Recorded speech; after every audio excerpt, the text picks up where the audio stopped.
어느 교회학교 학생이 요나와 큰 물고기란 그림책을 가슴에 안고 버스를 기다리고 있었습니다. 한 신자가 그 학생에게 장난을 치고 싶어서 짓궂은 질문을 합니다. 너는 요나와 큰 물고기 이야기가 진실이라고 믿느냐? 그게 사실이냐? 라고 물었습니다. 그러자 그 아이가 대답하기를 네, 맞아요. 성경에 기록되어 있고 오늘 교회 학교에서 그걸 배웠어요. 그러자 이 나이가 많은 어른은 이 학생에게 더 어려운 질문을 던졌습니다. 얘야, 그런데 말이다. 물고기 뱃속에 사람이 3일 밤낮을 살다가 살아났다는 이야기를 그러면 어떻게 증명할 수 있냐라고 물었습니다. 그러자 잠시 생각하던 학생이 이렇게 대답을 했답니다. 제가 천국에 가면 요나 아저씨한테 물어볼게요. 그러자 이 아저씨는 다시 이 학생에게 더 어려운 질문을 던졌습니다. 아, 너는 천국에 간다는 얘기구나. 그런데 말이다. 만약에 요나가 천국에 없으면 지옥에 갔으면 너는 어떻게 할래? 그러자 그 학생이 그 아저씨 얼굴을 쳐다보더니 이렇게 대답했답니다.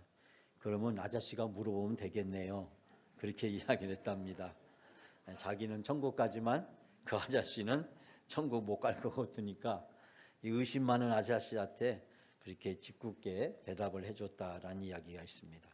오늘도 교회에 와서 하나님께 예배드리는 이 자리가 하나님이 우리에게 주신 천국인 줄 믿습니다. 천국을 맛보고 경험하고 천국에서 영원히 사는 훈련과 연습을 하는 것, 천국 모델하우스, 그게 바로 교회고 그 천국 모델하우스에 매 주일마다 초청받아서 나와서 예배할 수 있는 것, 이것이 우리가 한 주일 동안 많은 것들이 있지만 그 가운데 속에서 우리가 할 수 있는 최고의 선택, 가장 아름다운 선택, 가장 축복된 선택인 줄 믿습니다. 여러분은 이번 한 주일 동안 가장 귀한 선택을 하셨어요. 최고의 선택을 했습니다. 가장 아름다운 선택을 하셨습니다. 그런 귀한 선택을 하신 여러분에게 하나님이 놀라운 은혜와 축복으로 풍성하게 부어주실 줄 믿습니다. 설날 하면 여러 가지 이야기가 있는데요. 세 가지 설이 있답니다. 첫 번째 이야기는 뭐냐면 설날의 뜻은 바로 설레게 하는 날, 설레게 하는 날. 그래서 설날이랍니다. 1년 중에 가장 가슴이 설레는 날. 어렸을 때 생각해 보면 설날 돼야 맛있는 음식도 먹고 새 옷도 사서 입혀주시고 또 목욕탕도 가고 머리도 깎으면서 정말 설날이 오기를 가슴 설레면서 기다렸던 그런 어린 시절의 추억을 우리 많이 가지고 있는데 저 역시 마찬가지였습니다. 두 번째는 낯설다라는 뜻에서 왔답니다. 낯설다. 익숙하지 않은 낯선 날이 왔다. 익숙하지 않은 한 해를 맞이하게 되어서 낯설고 약간 기분이 어색한 날이다라는 뜻에서 낯설다에서 설날이 왔답니다. 세 번째는 선날이란 말에서 왔답니다. 먼저 선자, 이 선날이 연음이 되어서 설날로 바뀌었는데 뭔가 시작이 되고 계시가 되는 날, 그래서 선날이 설날이 되었다라는 이야기였습니다. 자, 여러분은 이 1번, 2번, 3번 중에서 설날이 어떤 것과 맞을 것 같아요? 제가 곰곰이 생각해 보니까 이 세 가지가 다 나름대로 의미가 있는 것 같아요. 새로 시작하는 날이니까 설레이기도 하고 또 낯설기도 하고 뭔가 새롭게 시작되고 계시가 되니까 선날이기도 한 것 같습니다. 오늘 2023년 구정 설날에 교회 와서 예배드리는 여러분에게 하나님이 놀라운 은혜와 축복을 함께 하시기를 주님의 이름으로 축원합니다. 저는 오늘 특별히 여러분들에게 제가 2022년 5월 1일 날 영광교회 처음 부임했던 설교를 다시 들고 나왔습니다. 제가 어제 아침까지 준비했던 설교를 접어놓고 이 설교를 하는 이유는 제가 다시 시작하는 마음으로 영광교회에서 목회를 해야겠다라고 하는 것이 지난 일주일 동안 하나님이 저에게 준 기도의 응답이라고 생각이 들어서 8개월 전에 여러분에게 설교했던 본문 그 녹음 테이프를 다시 틀려고 합니다. 왜 제가 이 설교를 다시 할까? 여러분이 곰곰이 생각해 보시면서 이 말씀을 들어주시면 너무 감사하겠습니다. 한국 사람들은 어느 민족보다 노래를 좋아하고, 그래서 한국에서 탄생한 노래방 문화는 세계에서도 독보적이라고 이야기합니다.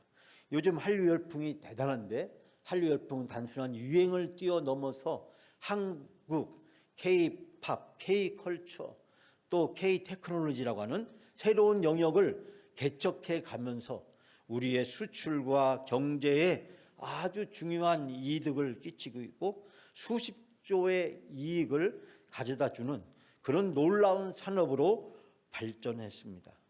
한국 하면 아직도 모르는 나라가 있어도 BTS 하면 모르는 사람이 없을 정도로 많은 사람들에게 한국은 잘 알려져 있습니다. 특히 한국은 노래를 잘하는 민족으로 잘 알려져 있습니다. 그래서 이제 텔레비전이나 라디오를 틀면 노래 프로그램으로 가득 차 있는 것을 보게 됩니다. 우리나라가 옛날부터 가물을 즐겼다는 기록이 많이 나와 있지만, 요즘처럼 어디나 텔레비전을 틀면 노래하고 또 어디에서나 노래를 부르는 모습을 우리는 흔히 볼 수 있습니다. 그런데 노래방에 가면 망신을 당하지 않으려면 18번이 있어야 된답니다. 어느 자리에 가든지 늘 우리 한국 사람들은 노래 부르라는 얘기를 서로 많이 합니다. 제가 군대 갔을 때도 노래 부르라고 해서 얼마나 당황했는지, 회사에 갔더니 회사에서 노래 부르라고 하고, 어느 모임에 가든지 한국 사람들은 노래 부르라는 얘기를 많이 합니다. 노래 부르는 것이 마치 자기 소개인 것처럼 되기도 합니다.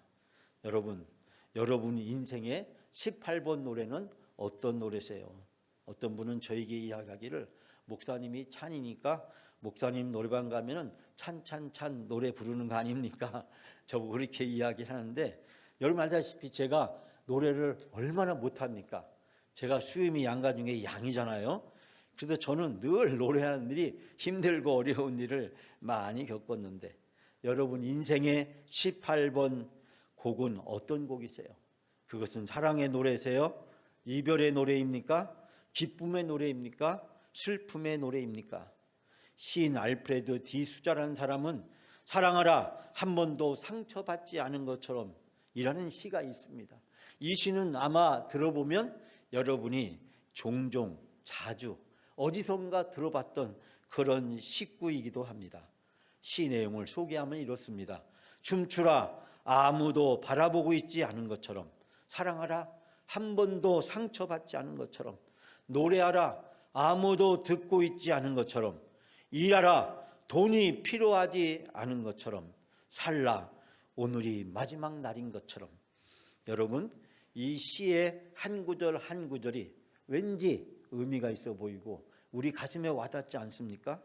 저는 이 시 중에서 노래하라 아무도 듣고 있지 않은 것처럼, 남을 의식하지 말고 당당하게 자신의 인생을 노래하면서 살아가라. 저는 이 수자의 이 시가 바로 남을 너무나 의식하면서 체면을 중요시하는 유교 문화 속에 살아가고 있는 우리들은 늘 자신을 감추고 자신을 억누르고 자신을 표현하지 않고 왠지 자신을 숨기면서 살아왔던, 그러다 보니까 때로는 자신을 스스로 학대하기도 하고 스스로 자신을 감추며 살아갈 수밖에 없는 우리나라 문화 속에서 이 시는 내 인생이 얼마나 소중한 것인지를 다시 한번 생각하기도 합니다. 내 인생에서 다른 사람이 중요하지 않은 것은 아니지만 그보다도 내 자신이 훨씬 더 중요하다. 저는 신방 가면 종종 성도님들에게 18번 찬송을 물어봅니다. 저는 신방 가면 꼭 찬송을 제가 미리 정해서 부르지 아니하고, 우리 집사님이, 우리 권사님이 제일 좋아하는 찬송은 어떤 찬송이세요? 라고 꼭 물어봅니다. 때로는 그것을 물어볼 때 당혹해하는 분도 계시지만, 그러나 저는 그 찬송을 통해서 그분이 살아온 신앙과 삶과 인생을 다시 한번 생각해 볼 수 있는 귀한 시간을 갖게 됩니다. 저는 그 찬송을 함께 부르고 그 찬송을 적어 놓습니다. 먼 훗날 그분이 이 세상을 떠나가게 되었을 때 저는 천국 환송식 예배 때 그 찬송을 같이 부릅니다. 그리고 온 가족들에게 이야기합니다. 생전에 우리 아버님께서 어머님께서 가장 좋아하던 찬송이었다고. 그리고 시간이 지나서 다시 추도 예배에 가서 설교할 기회가 있으면 다시 그 찬송을 부르면서 어머님이 아버님이 이 세상에 남기신 찬송이라고 이야기를 해 줍니다. 성도들의 신앙과 믿음과 소원이 담긴 18번 찬송, 저는 그 찬송이 있어야 된다라고 생각합니다. 우리가 오늘 함께 봉독했던 시편 150편의 말씀은 이스라엘 사람들에게 잊지 못할 명곡들입니다. 그들은 수없이 많은 역사적 굴곡과 어려움들을 겪으면서 그들의 삶에서 노래했던 그 노래, 그 수없이 많은 노래들 중에서 추리고 또 고르고 그래서 남겨진 것이 시편 150편입니다. 그 중에서 우리가 오늘 함께 불렀던 이 126편에 있는 이 찬양은 바벨론의 포로로부터 되돌아온 이스라엘 백성들이 불렀던 찬양이자 기도이자 그들의 신앙 고백이 담겨져 있습니다. 사랑하는 여러분, 이스라엘 백성들에게 놀라운 일이 일어났습니다. 70년 동안 바벨론의 포로로 붙잡혀 갔습니다. 나라가 망하고 수많은 사람들이 죽었습니다. 예루살렘 성전은 파괴되고 그리고 먼 바벨론 저 유브라데스 강과 티그리스 강, 이란과 이라크가 접경 지역이었던 그곳에 포로로 붙잡혀 갔습니다. 그리고 노역의 생활을 해야 했습니다. 한 세대가 지나고 그 다음 세대가 저물어갈 무렵 70년이란 긴 세월은 마치 두 세대를 지나가는 바로 그 시기에 어느 날 뜻밖의 소식이 돌려왔습니다. 그 소식은 고향으로 되돌아간다고 하는 소식이었습니다. 부모님이, 할머니, 할아버지가 그렇게 고대하고 기대했던 저 예루살렘으로, 시온으로 다시 되돌아갈 수 있게 되었다는 것입니다. 우리가 더 이상 노예로 살지 않아도 된다라고 하는 기쁜 소식이 들려져 왔습니다. 이 소식을 공포한 사람은 페르시아 왕 고레스였습니다. 우리가 학개, 스가랴, 에스라, 느헤미야서를 통해서 귀가 아프게 들었던 인물, 바로 고레스였습니다. 고레스는 하나님의 감동을 받아서 이 놀라운 소식을 고대 그 어느 나라도 하지 못했던, 어느 왕도 선포하지 못했던 포로를 돌려보내는 전무후무한 일을 그는 하게 되었습니다. 하나님의 선한 손길이 그를 만지셨고 그를 감동시켰었을 때 폭군이었던, 전쟁꾼이었던 이 고레스를 통해서 하나님은 놀라운 일을 이루게 되었습니다. 그 기쁜 소식을 듣고 오늘 이스라엘 백성들은 이 노래를 불렀습니다. 오늘 본문은 두 가지로 나눠진데 먼저 1절부터 3절까지의 말씀을 보면 이 소식을 듣고 고향으로 되돌아가는 이스라엘 백성들의 마음을 듬뿍 담고 있습니다. 바벨론 포로부터 해방되어서 고국 예루살렘으로 돌아온다는 것은 거의 불가능한 일이었습니다. 포기하고 또 포기해야 될 바로 그 무렵에 바로 그들에게 놀라운 일이 앞에 펼쳐지고 이루어지게 된 것입니다. 사람들은 기대하지 못했던 놀라운 일이, 뜻밖의 소식이, 충격적인 소식을 듣고 이스라엘 백성들은 탄성과 환호성을 지릅니다. 해방의 벅찬 감격과 기쁨이 그들에게 몰려왔고 웃음소리와 노랫소리가 저절로 흘러나오게 되었습니다. 다른 번역 성경에 보면 이날의 감격과 기쁨을 이렇게 소개합니다. 이제 여러분이 저를 따라서 한 가지를 하셔야 되는데, 그것은 뭐냐면 제가 손을 이렇게 들면 여러분이 와 하시면 됩니다. 와.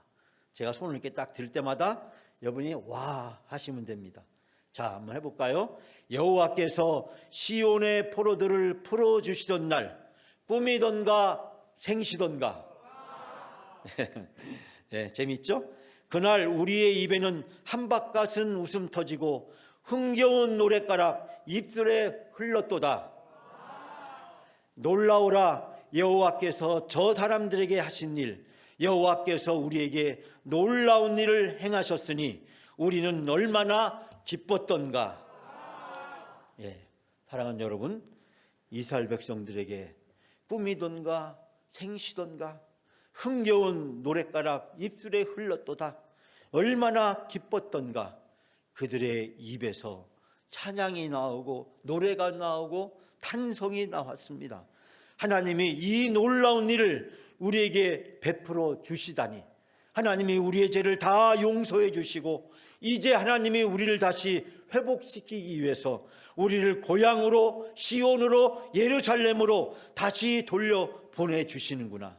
오늘 말씀에 보니까 1절에 돌려보내실 때 4절에 돌려보내소서라고 하는 단어가 있는데, 이 돌려보내소서라는 뜻은 포로의 귀환으로부터 해방시켜 주는 것을 넘어서서 그들에게 하나님이 놀라운 회복의 역사를 이루어 주신다는 뜻을 담고 있습니다. 즉 포로로부터 귀환이 이제 번영과 형통이라고 하는 하나님의 놀라운 축복으로 그들에게 이루어지게 되었다는 사실을 선포하고 있습니다. 이 모든 것은 하나님의 은혜였습니다. 이스라엘 백성들이 노력해서, 이스라엘 백성들이 의로와서, 이스라엘 백성들이 죄를 용서받을 만한 짓을 했기 때문에 하나님은 그런 이스라엘 백성들을 용서하시고 이스라엘 백성들을 회복시켜 주신 것이 아니라 하나님은 이스라엘 백성들에게 무한한 은혜와 축복을 베풀어 주셨습니다. 오늘 본문에 보면 리나라고 하는 단어가 2절과 5절과 6절 무려 3번이나 이 기쁨이란 말을 반복하고 있습니다. 이 기쁨이라고 하는 것은 하나님이 주셨고 하나님이 주신 기쁨으로 말미암아 저절로 입이 벌어지고 저절로 입에서 탄성과 기쁨이 나오게 된다는 것입니다. 우리가 너무나 즐거울 때, 너무나 기쁜 소식을 접했을 때 우리도 모르는 사이에 입술이 벌어지고 탄성이 나오듯이 오늘 바로 바벨론 포로로부터 해방되어서 고국으로 돌아가는 이스라엘 백성들의 입에서 탄성과 감격과 기쁨이 넘쳐나는 것을 발견하게 됩니다. 꿈이던가 생시던가 한밤같은 웃음 터지고 덩실덩실 춤추는 그런 놀라운 은혜와 축복이 2023년 새해에 우리 영광교회 모든 성도님들의 가정 위에 함께 하시기를 주님의 이름으로 축원합니다. 두 번째는 오늘 시인은 4절에서 6절 말씀에서 바벨론에서 아직 돌아오지 못한 자들에 대한 안타까운 심정을 가지고 노래하고 있습니다. 아직 바벨론의 포로부터 돌아오지 못한 많은 백성들에게도 하나님께서 은혜 베풀어 주시기를 간절히 호소하고 있습니다. 이제 우리가 한 번 더 하겠는데요. 이번에는 어떻게 하냐면 제가 성경을 읽다가 이렇게 두 손을 모으면 여러분도 따라 하시면서 주님 하고 이렇게 외치시면 됩니다. 주님 하고 외치시면 돼요. 자, 제가 그럼 시작하겠습니다.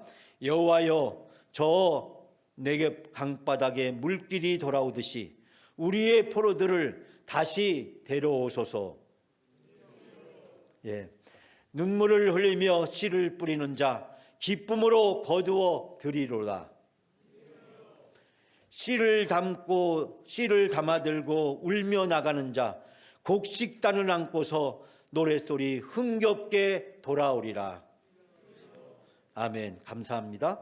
여러분, 데려오소서, 거두어 드리로다, 돌아오리로다, 이 말이 두 번째 시 4절과 5절과 6절에서 반복되고 있는 것처럼 보입니다. 이 말씀에서 데려오소서, 거두어 드리소서, 돌아오리라 라고 하는 것은 무엇을 얘기합니까? 오늘 본문 말씀에서 시인은 바벨론으로부터 되돌아왔던 감격과 기쁨을 노래하고 있지만, 그러나 아직 바벨론으로부터 되돌아오지 못한 자기 동족과 형제와 가족들에 대한 안타까운 마음을 가지고 하나님 앞에 간절히 기도하고 있는 모습을 발견하게 됩니다. 아직도 바벨론에서 노예의 신분으로 고향에 돌아오지 못하고 이방인 사람들과 섞여 있는 그 동족들을 생각할 때 이 시인은 지금 자기가 누리고 있는 이 감격과 기쁨과 이 행복을 저 바벨론 땅에 있는 자기 동족과 가족과 친구들도 함께 누렸으면 하는 바람이 간절하게 하나님 앞에 호소하고 있는 것을 발견하게 됩니다. 그들도 나처럼 포로로부터 자유를 얻게 해주시고 해방되게 하시고 고향에 되돌아올 수 있도록 그들을 인도해 달라고 하는 간절한 호소를 하나님께 드리고 있는 것입니다. 여기서 남방이라고 하는 것은 네게브라는 사막을 의미하는데, 우리가 히브리 사람들의 지형을 잠깐 살펴보면 남방 시내들 같이 돌려보내소서, 이 말은 가뭄이 계속될 때 사막에는 모래밖에 없습니다. 그런데 갑자기 비가 내리기 시작하면 그 사막의 골짜기에 물이 차고 넘치게 됩니다. 그리고 풀 한 폭이 자랄 수 없는 그 황무지가 그 물이 흐르고 나면 땅이 푸르게 변하게 된다고 합니다. 이것이 바로 네게브 사막의 장마 때, 홍수 때 일어나는 놀라운 기적의 역사라고 이야기합니다. 아무것도 살 수 없는, 물 한 방울 없는 그곳에 비가 오면 이런 놀라운 일이 벌어지는데, 시인은 비가 오느냐 안 오냐의 문제가 아니라, 사막이기 때문에 문제가 되는 것이 아니라, 하나님이 은혜를 베풀어 주시면, 하나님이 비를 내려 주시면 이 사막에서도 이런 놀라운 일이 일어나듯이 지금 바벨론으로부터 내가 예루살렘으로 되돌아온 것이 하나님이 이 놀라운 은혜를 베풀어 주셨듯이, 아직 바벨론으로부터 되돌아오지 못한 자기 이스라엘 동족들이 지금은 황무지와 같지만 하나님이 네게브 사막에서 이루어 주신 것처럼 그 놀라운 일을 이루어 달라고 하는 간절한 호소와 기도를 담고 있습니다. 오늘의 본문의 시를 잘못 이해하면 마치 이것이 농부가 수확을 거둬들이고 그 수확의 기쁨을 노래하는 것처럼 보이지만, 그러나 그것보다는 이 시의 말씀의 내용은 예루살렘에서 저 바벨론 땅에서 되돌아오기를 간절히 고대하는 그 이스라엘 백성들의 간절한 소원을 담고 있는 것을 보게 됩니다. 오늘 본문의 말씀에서 눈물을 흘리며 씨를 뿌린다라고 하는 것은 지금 바벨론에서 고통을 받고 눈물의 세월을 보내고 있는 그 동족들에 대한 안타까운 심정을 담고 있습니다. 그러면서 하나님을 끝까지 신뢰하고 믿음을 지키라고 말씀하고 있습니다. 마치 농부가 가뭄 때에도 씨를 뿌리고 소망 가운데 추수할 날을 기다린 것과 같다라고 이야기하고 있습니다. 어떤 상황에도 포기하지 말고 기도하고 인내하면서 기다리면 반드시 하나님은 이루어 주십니다. 사랑하는 여러분, 울며 씨를 뿌리며 나가는 자는 정령 기쁨으로 그 단을 가지고 돌아오리라. 지금은 비록 힘들고 어렵지만 그래도 포기하지 않고 믿음을 가지고 잘 견디고 감당하면 하나님은 언젠가 기쁨으로 좋은 결과를 얻을 날을 우리에게 주실 것입니다. 우리 인생을 살아오면서 이와 같은 경우를 수없이 경험했습니다.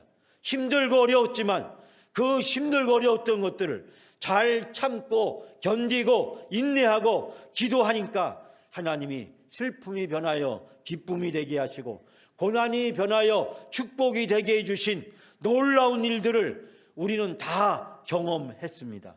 지금도 마찬가지였습니다. 불과 1년 전만 하더라도 2년 전만 하더라도 코로나로 인해서 전 세계 수십만의 사람들이, 수백만 명의 사람들이, 수천만 명의 사람들이 고통을 당하고 질병 가운데 사망 선고를 받고 또 수없이 많은 사람들이 세상을 떠나야 했습니다. 심지어는 장례조차도 제대로 치르지 못하는 그런 비극적 상황이 지구촌 곳곳에서 반복되었고, 지구의 종말이 온 것처럼 지구는 아무리 과학이 발달하고 기술이 발달하고 뛰어난 자본을 가지고 있었지만 이 문제를 해결하는 것이 얼마나 힘든 것이었는지 깊은 절망과 좌절이 온 지구촌을 강타했고 수많은 사람들은 공포와 두려움에 사로잡혔습니다.